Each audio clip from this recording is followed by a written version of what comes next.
హల్లెలూయా యేసు ప్రభున్ ఎల్లరు స్తుతించుడి. వల్లభుని చర్యలను తిలకించి స్తుతించుడి. Praise the lord. దేవునికి స్తోత్రము కలుగును గాక.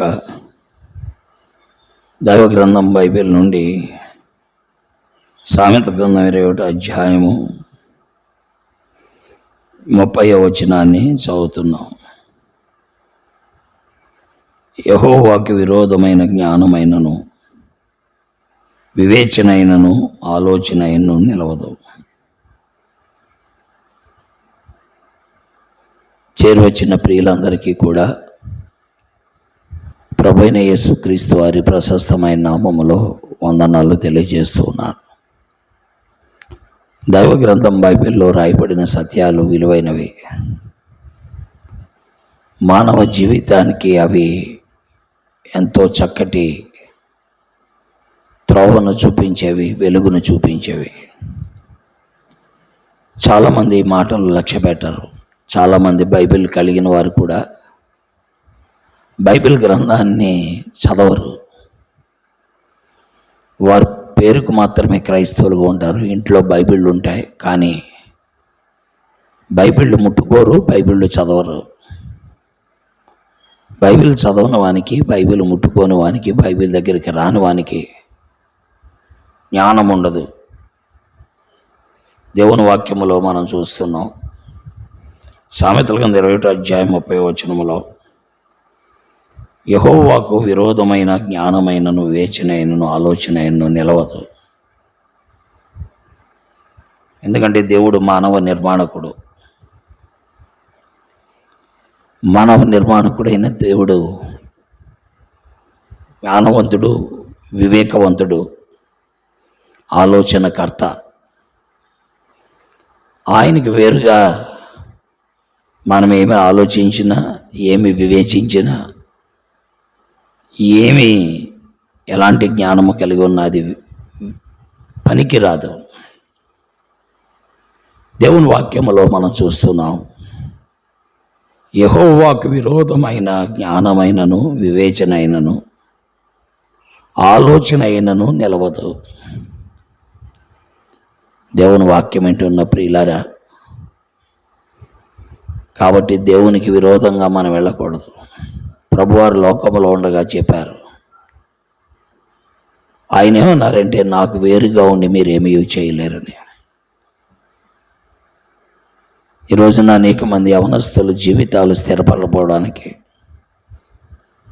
అనేక మంది యవనస్తులు అందరి యొక్క జీవితాలు స్థిరపడకపోవడానికి, అనేక కుటుంబాలు మేలును క్షేమమును అనుభవించలేకపోవడానికి కారణాలు ఏంటంటే, దేవునికి విరోధమైనటువంటి జ్ఞానాన్ని, దేవునికి విరోధమైన వివేచన, దేవునికి విరోధమైన ఆలోచన వారు కలిగి ఉంటారు. ఆ కారణాన్ని బట్టి వారు మేలు అనుభవించలేరు. ఎందుకంటే ప్రభువు చెప్పారు, ద్రాక్షావళి నేను, తీగలు మీరు. ఎవడు నా యందు నిలిచి ఉండునో, నేను ఎవని యందు నిలిచి ఉందునో వాడు ఫలిస్తాడు అని చెప్పారు. కాబట్టి తీగలైనటువంటి మనము క్రీస్తు యొక్క జ్ఞానానికి, వివేచనకు, ఆలోచనకు అప్పగించుకోకపోతే మన జీవితంలో ఫలితాలు అనుభవించలేం. చూసారా వాక్యం ఎంత శ్రేష్టమైనదో. కాబట్టి ఆయనకి విరోధముగా మనం ఎప్పుడూ ఆలోచన చేయకూడదు, ముందుకు సాగకూడదు. దేవుని వాక్యములో ఆదికాండం 11వ అధ్యాయములో ప్రజలు దేవునికి విరోధముగా ఆలోచన చేశారు, దేవునికి విరోధముగా వివేచించారు. జ్ఞానం కలిగి బాబేలు గోపురాన్ని కడదామనుకున్నారు. ఆనాడు ప్రపంచమంతటా ఒకే భాష ఉండేది. ఏనాడైతే దేవునికి విరోధంగా ఆలోచన చేశారో వారి ఉద్దేశం ఏంటంటే 7వ అధ్యాయంలో జలప్రళయం వచ్చింది. కాబట్టి ఇక మీదట జలప్రళయం వచ్చినా ఏదొచ్చినా మనం నాశనం కాకుండా ఉన్నట్లుగా ఎత్తైన ఒక శిఖరాన్ని కట్టుకొని అక్కడ నివాసం చేద్దాం. తద్వారా జలప్రళయం వచ్చినా అది మనల్ని ముంచదు అనే అభిప్రాయంతో వారు బాబేలు గోపురం కట్టడానికి నిర్ణయించారు. ఆ కట్టడాన్ని ప్రారంభించారు. పిల్లరా, ఇదంతా ఆదికాండం 11 అధ్యాయం 1 నుండి 11 వచనాలు చదివితే మనకు కనబడుతుంది. ఎప్పుడైతే ఇలాంటి ఆలోచన చేశారో దేవుడు ఆకాశము నుండి నరులను చూచి పరిశీలించాడు. వివేకము కలిగి దేవుణ్ణి వెతికేవారు కలరేమో, జ్ఞానము కలిగి దేవుణ్ణి వెతికేవారు కలరేమో, దైవ ఆలోచన కొరకై వెతికేవారు కలరేమో అని పైనుండి చూచాడు. అలాంటి వారు కనబడలేదు. అప్పుడు అక్కడ వారి భాషలు తారుమారైనాయి. పిల్లలు, ఈనాడు ప్రపంచంలో అనేక భాషలు ఉండడానికి కారణం వారి సొంత జ్ఞానం, వారి సొంత వివేచన, వారి సొంత ఆలోచన. కాబట్టి యెహోవాకి విరోధమైన జ్ఞానమైనను వివేచనైన ఆలోచనైనను నిలవదు. కాబట్టి ఆలోచిద్దాం.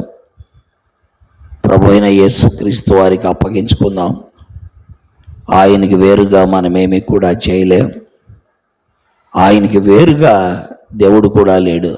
ఆయనే దేవుడు, ఆయనే రక్షకుడు, ఆయనే పాప విమోచకుడు, ఆయనే మానవ జీవితానికి మేలైన వాడు. గ్రహించి గుర్తెరిగి ప్రభువుని వెంబడిద్దాం. దేవుడి మాటలు దీవించుగాక. ఆమేన్. ప్రేమ కలిగిన మా తండ్రి, పరిశుద్ధుడైన మా ధ్యానమైన నామం కొరకు వందనాలు.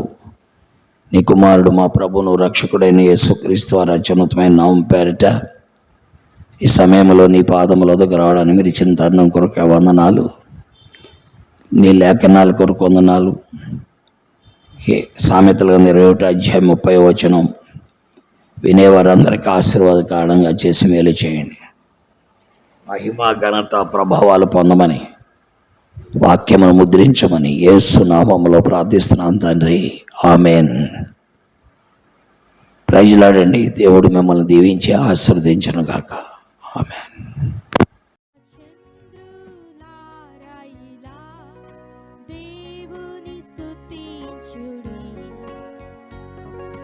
హృదయమును వెలిగించిన యేసుని స్తుతించుడి. అగ్నివాడా